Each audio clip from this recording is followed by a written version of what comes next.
دوستو آج ہم ایک ایسے ملک کی سیر کرنے جا رہے ہیں جو اسلام کی تعریف اور مقدس مقامات سے بھرا ہوا ہے۔ اس ویڈیو میں ہم آپ کو دلچسپ معلومات اور عراق میں موجود ایسی جگہوں کی سیر کروائیں گے جو آپ نے پہلے نہ کبھی دیکھی ہوگی اور نہ ہی سنی ہوگی۔ نئے آنے والے دوستوں سے گزارش ہے کہ اگر آپ چینل پر نئے ہیں تو سبسکرائب کیجئے اور بیل آئیکن کو بھی ساتھ ضرور پریس کیجئے تاکہ نئی آنے والی ہر ویڈیو آپ کو بر وقت ملتی رہے۔ چلے ویڈیو کا آغاز کرتے ہیں۔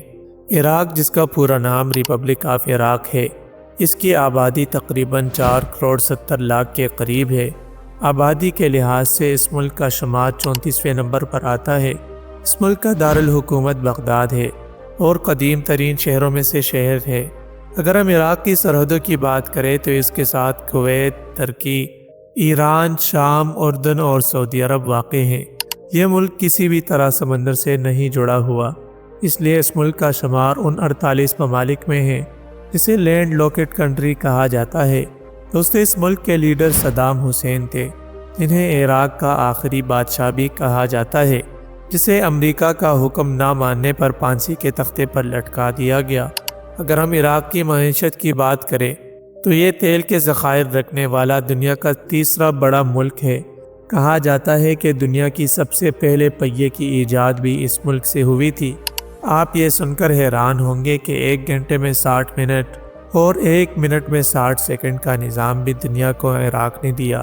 آپ نے علی بابا اور 40 چور کی کہانی ضرور سنی ہوگی۔ یہ کہانی لکھنے والا بھی ایک عراقی تھا۔ دنیا میں سب سے زیادہ شہد کی مکھیوں کے پالنے اور ان سے شہد حاصل کرنے میں بھی یہ ملک پیش ہے۔ یہ ملک بھی دیگر ممالک کی طرح گرم ہے۔ اس ملک میں شیعہ کمیونٹی پاکستان سے زیارتوں کے لیے بہت زیادہ آتی ہیں۔ پاکستان سے بائی روڈ بھی آتے ہیں اور جہاز کے ذریعے بھی آتے ہیں۔ یہ ملک دیگر جدید ممالک کی طرح ترقی یافتہ نہیں ہے۔ یہاں کا تعلیمی نظام بھی معمولی ہے۔ اگر کرنسی کی بات کی جائے تو عراقی دینار یہاں کی مقامی کرنسی ہے۔ پاکستانی روپیہ تقریباً 4.67 عراقی دینار کے برابر ہے، جبکہ ایک انڈین روپیہ تقریباً 15.6 عراقی دینار کے برابر ہے۔ بغداد عراق کا سب سے بڑا اور قدیم ترین شہر ہے اور یہ عراق کا سب سے خوبصورت اور تاریخی شہر بھی ہے۔ یہاں پر سیکورٹی انتہائی سخت ہے۔ اس شہر میں امام موسیٰ کاظم کا بھی روضہ موجود ہے۔ امام موسیٰ کاظم علیہ السلام کے روضے سے کافی دور ہی گاڑی آپ کو اتار دیتی ہے، پھر وہاں سے آپ کو پیدل جانا پڑتا ہے۔ اس شہر میں حضرت شیخ عبدالقادر جیلانی رحمہ اللہ کا بھی روضہ مبارک موجود ہے۔ آپ کی پیدائش 1 رمضان المبارک 470 ہجری میں ایران کے صوبہ کرمان شاہ کے شہر گیلان میں ہوئی۔ اسی نسبت سے آپ کے نام کے ساتھ گیلانی لگایا جاتا ہے، جو عربی میں جیلانی میں تبدیل ہو گیا۔ آپ کا وصال 561 ہجری میں ہوا۔ شیخ عبدالقادر جیلانی رحمہ اللہ کے روضے کے اطراف میں کمرے بھی بنائے گئے ہیں جو عرس کے موقع پر زائرین کو دیے جاتے ہیں۔ بصرہ میں صحابی رسول علیہ السلام کی قبر مبارک بھی موجود ہے، جن کا نام زبیر بن عوام رضی اللہ تعالی عنہ ہے۔ بصرہ کی سب سے پرانی مسجد، جس کو 635 عیسوی میں کھجور کے پتوں سے بنایا گیا تھا، اس مسجد کو حضرت عمر رضی اللہ تعالی عنہ کے دور خلافت میں بنایا گیا۔ اس مسجد میں آگ لگنے کی وجہ سے یہ مسجد شہید ہو گئی اور پھر اس کو دوبارہ مٹی سے بنایا گیا۔ پہلا مدرسہ بھی اسی مسجد میں بنایا گیا، جہاں فلسفہ، حدیث اور فقہ کی تعلیم دی جاتی تھی۔ اب ہم بات کریں گے عراق کے مشہور شہر کوفہ کی۔ دوستو، کوفہ تاریخی طور پر ایک اہم شہر ہے۔ یہاں کئی مقدس مقامات موجود ہیں، جن میں مشہور مسجد کوفہ بھی شامل ہے، جو نہایت ہی خوبصورت ہے۔ یہ مسجد اس مقام پر بنائی گئی جہاں حضرت آدم علیہ السلام نے عبادت کی تھی، اور حضرت عمر رضی اللہ تعالیٰ عنہ کے دور میں اسے باقاعدہ مسجد کی شکل دی گئی۔ یہ وہی جگہ ہے جہاں سے حضرت نوح علیہ السلام کا سیلاب نکلا تھا، اور وہ کنواں بھی اسی مسجد میں موجود ہے۔ حضرت علی رضی اللہ تعالیٰ عنہ بھی اسی مسجد میں بیٹھ کر فیصلے فرمایا کرتے تھے۔ اسی مسجد میں وہ مقام بھی موجود ہے جہاں حضرت علی رضی اللہ تعالیٰ عنہ پر قاتلانہ حملہ بھی کیا گیا تھا۔ اب ہم بات کریں گے ایک بہت ہی مقدس شہر نجف کی، کیونکہ یہاں پر حضرت علی رضی اللہ تعالیٰ عنہ کا روضہ مبارک موجود ہے۔ جس کی زیارت کے لیے دنیا بھر سے لاکھوں مسلمان آتے ہیں۔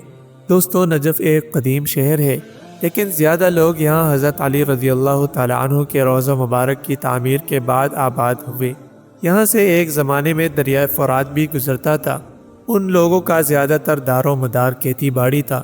سلطنت عثمانیہ نے بھی یہاں حکومت کی، لیکن جب پانی کا رخ بدلتا گیا اور دوسرے قبیلوں نے حملہ کر دیا تو جہاں پہلے 3000 افراد آباد تھے، وہاں آبادی کم ہوتے ہوتے صرف 30 افراد رہ گئے۔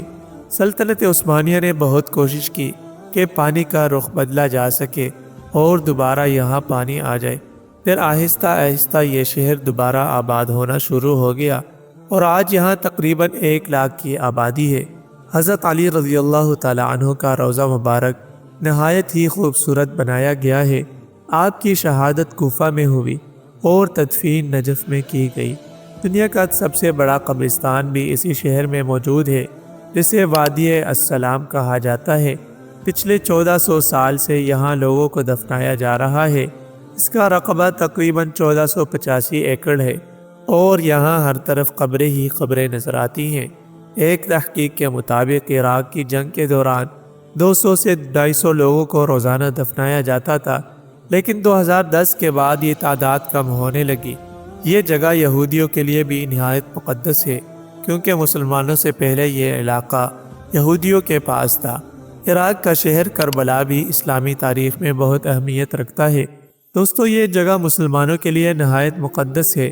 یہ شہر پہلے موجود نہیں تھا، بلکہ ایک ریگستان ہی تھا اور جنگ کا میدان تھا، جہاں 680 عیسوی میں ایک جنگ ہوئی جسے جنگ کربلا کہا جاتا ہے۔ اسی جنگ میں امام حسین رضی اللہ تعالیٰ عنہ، جو حضرت علی رضی اللہ تعالیٰ عنہ کے بیٹے اور حضور صلی اللہ علیہ وسلم کے نواسے تھے، اپنے ساتھیوں سمیت شہید کیے گئے۔ اس کے بعد یہاں امام حسین رضی اللہ تعالیٰ عنہ کا روضہ مبارک بنایا گیا اور اس کے آس پاس لوگ آباد ہونا شروع ہو گئے۔ آج اس شہر کی آبادی تقریباً 7 لاکھ ہے۔ حضرت امام حسین رضی اللہ تعالیٰ عنہ کے روضہ مبارک کے چاروں اطراف میں بازار ہیں، جہاں کھانے پینے کی دکانیں بھی کثرت سے موجود ہیں۔ آپ کا روضہ مبارک بہت خوبصورت اور وسیع بنایا گیا ہے۔ حضرت عباس رضی اللہ تعالیٰ عنہ کا بھی روضہ یہاں بنایا گیا ہے۔ آپ کو ہماری ویڈیو کیسے لگی؟ کمنٹ میں ضرور بتائیے گا، اور نئے آنے والے دوستوں سے گزارش ہے کہ اس چینل کو ضرور سبسکرائب کریں اور لائک ضرور کیجیے گا۔ السلام۔